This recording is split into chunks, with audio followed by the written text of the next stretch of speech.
Assalamualaikum warahmatullahi wabarakatuh. Halo teman-teman, bagaimana kabar kalian? Sehat semua kan? Alhamdulillah. Hari ini kita akan belajar tentang apoteker. Tapi sebelum mulai belajar, kita baca doa dulu yuk teman-teman. 1, 2, 3. A'udzubillahi minasyaitonirrajim. Bismillahirrahmanirrahim. Rabbi zidni ilma warzuqni fahma. Amin. Selamat belajar teman-teman. Nah, sekarang saya akan mengajak teman-teman berkenalan dengan apoteker. Teman-teman sudah ada yang tahu apoteker belum? Apoteker itu apa sih? Apoteker adalah tenaga ahli pelayanan kesehatan yang bertugas memilih dan memberikan obat yang benar kepada orang yang sakit. Dalam menjalankan tugasnya, apoteker bekerja sama dengan dokter, perawat, dan tenaga kesehatan lain untuk membantu pasien hingga sembuh. Jadi ketika kita sakit, kita harus memeriksakan diri ke dokter. Lalu dokter akan membuat resep yang nantinya akan digunakan untuk mengambil obat di apotek. Terus resep itu apa ya? Resep adalah permintaan dari dokter kepada apoteker secara tertulis untuk membuat suatu obat dalam bentuk tertentu. Setelah memberi resep kepada apoteker, kita akan mendapat obat teman-teman. Kenapa ya kita harus minum obat ketika sakit? Teman-teman sudah ada yang tahu belum? Ternyata sakit yang kita alami itu disebabkan karena adanya kuman yang masuk ke dalam tubuh. Kuman-kuman ini masuk melalui udara yang kita hirup, makanan yang kita makan, ataupun benda-benda yang kita sentuh. Jika kita minum obat, maka obat ini akan membantu tubuh kita melawan kuman, sehingga tubuh bisa cepat sehat lagi. Selain dengan minum obat, ketika sakit kita juga harus perbanyak minum air putih, mengkonsumsi sayur dan buah, serta menjaga kebersihan agar bisa cepat sehat. Oh ya, ternyata apoteker bisa bekerja di berbagai tempat loh, seperti apotek, rumah sakit, maupun di industri obat. Nah, sekarang teman-teman sudah tahu ya apoteker itu apa? Siapa nih yang nanti pengen jadi apoteker? Sekarang kita belajar dahulu yuk jadi apoteker cilik. Kita menyanyi lagu apoteker cilik yuk teman-teman.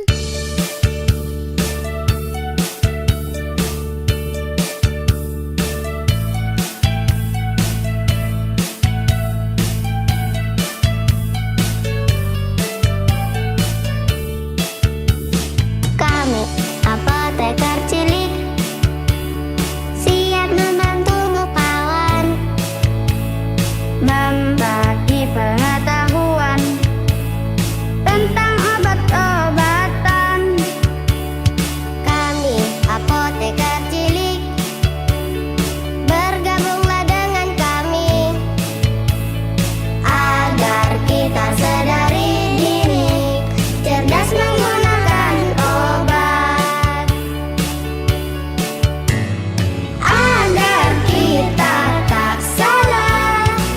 Menggunakan obat kawan, juga agar terhindar dari penyalahgunaan obat. Nah, adik-adik apoteker cilik, kita tidak boleh sembarangan menggunakan obat ya. Kita harus cerdas agar tidak salah dalam menggunakan obat dan terhindar dari penyalahgunaan obat supaya kita selalu sehat. Kami apoteker cilik, bergabunglah dengan kami agar kita sadari diri, cerdas menggunakan obat. Agar kita tak salah menggunakan obat kawan, juga agar terhindar dari penyakit.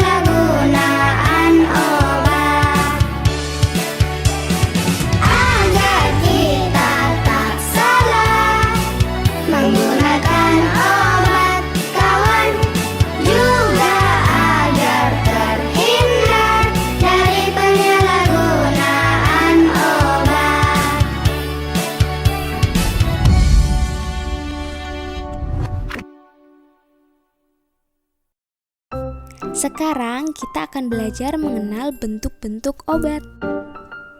Bahan yang dibutuhkan yaitu plastisin dengan berbagai warna. Nah, di sini yang pertama digunakan yaitu plastisin dengan warna hijau dan kuning. Kita akan membuat sediaan dengan bentuk kapsul.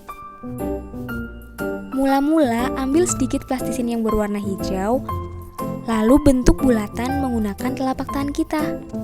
Bulatan ini selanjutnya kita buat memanjang dan kita pipihkan bagian bawahnya.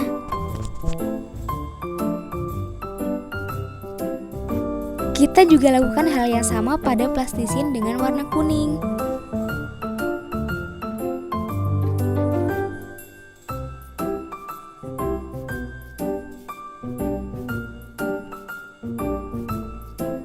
Lalu keduanya kita gabungkan dengan menempelkan bagian yang pipih. Supaya bentuknya lebih bagus, kita rapikan ya teman-teman.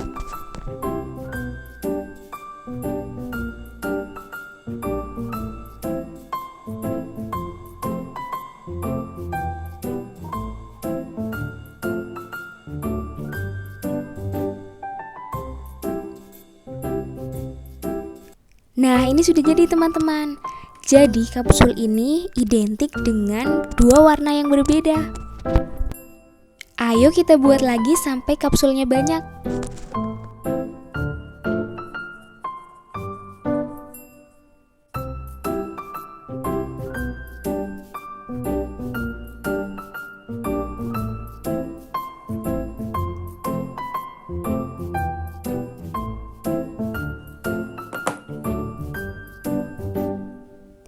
Nah, untuk plastisin yang berwarna biru akan kita buat bentuk obat tablet. Pertama-tama kita buat bulatan menggunakan telapak tangan kita, lalu kita pipihkan.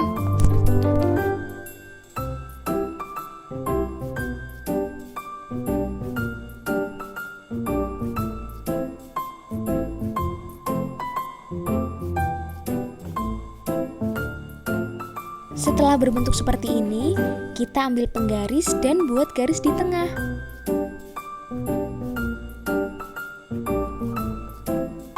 Nah, ini sudah jadi teman-teman. Yuk kita buat lagi.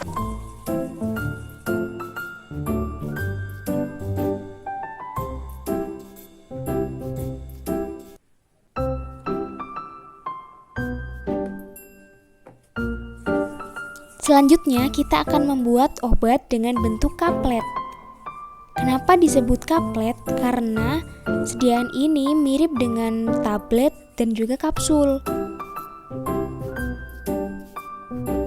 Plastisin kita buat membentuk bulatan menggunakan telapak tangan, lalu kita buat memanjang. Seperti pada tablet tadi, kali ini kita juga membuat garis tengah pada kaplet.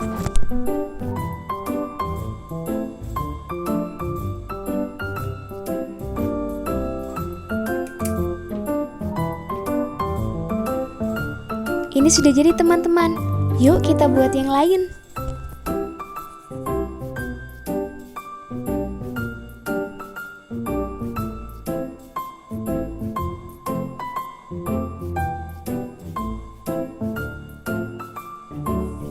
Untuk plastisin terakhir yang berwarna merah muda ini akan kita bentuk pil. Bentuk pil adalah bentuk yang paling kecil di antara bentuk-bentuk yang sudah kita buat tadi. Cara membuatnya gampang sekali karena hanya membuat bulatan di telapak tangan kita. Nah, ini sudah jadi ya teman-teman.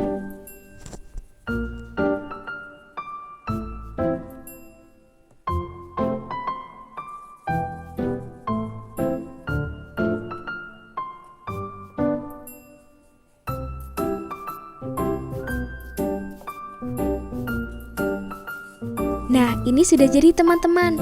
Yuk kita sebutkan nama bentuk-bentuk sediaan ini dari yang paling kanan ya. Yang paling kanan ada bentuk kapsul.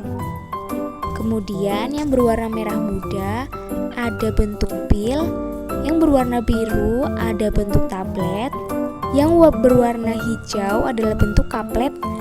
Dan yang paling bawah adalah bentuk pulveres. Itu tadi ada pulveres ya? Apa tuh pulveres? Nah, sekarang kita akan membuat pulveres. Pulveres bisa juga disebut puyer.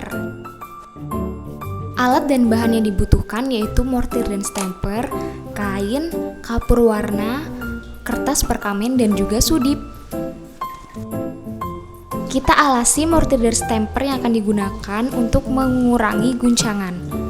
Nah, kita mulai dari menumbuk obat dengan bentuk yang paling kecil.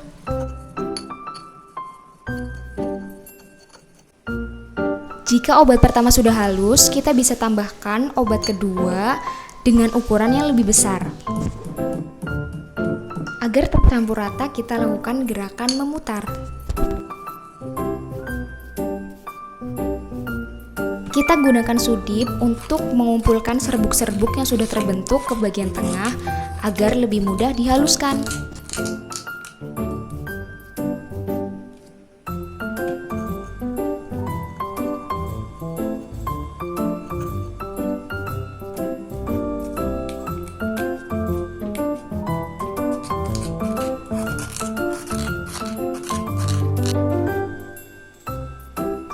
Jika serbuk sudah tercampur rata, kita siapkan kertas perkamen dan kita tekuk sebagian seperti ini. Lalu kita susun berjajar seperti ini. Kita tuang serbuk dari dalam mortir ke atas kertas. Lalu kita bagi dua dengan bagian yang sama banyak.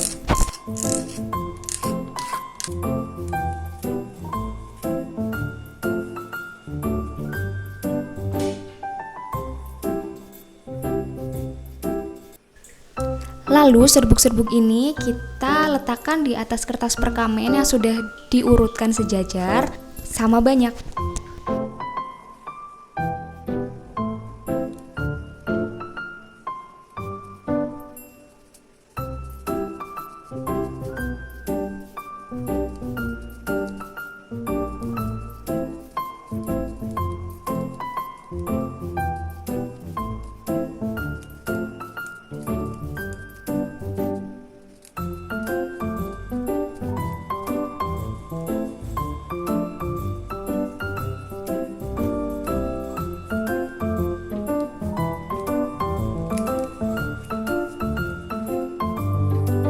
Selanjutnya kita lipat satu persatu.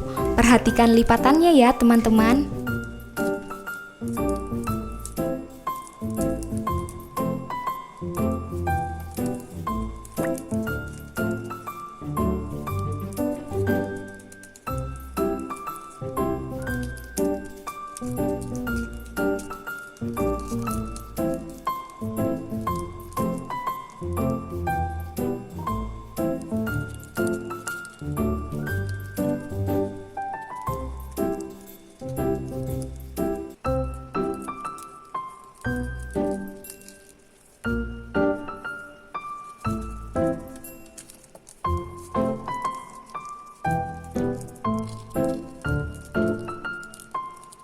Nah, pulveres atau puyer ini sudah jadi. Biasanya dikonsumsi menggunakan air. Selain obat-obatan yang sudah kita buat tadi, ada juga bentuk lain seperti sirup dan obat yang disuntikan. Nah, sekarang teman-teman sudah tahu ya apa itu apoteker, cara membuat obat, bentuk-bentuk obat, dan mengapa kita harus minum obat ketika sakit. Sampai sini dulu ya teman-teman sesi belajar kita hari ini. Semoga teman-teman sehat selalu dan ilmunya bermanfaat. Wassalamualaikum warahmatullahi wabarakatuh.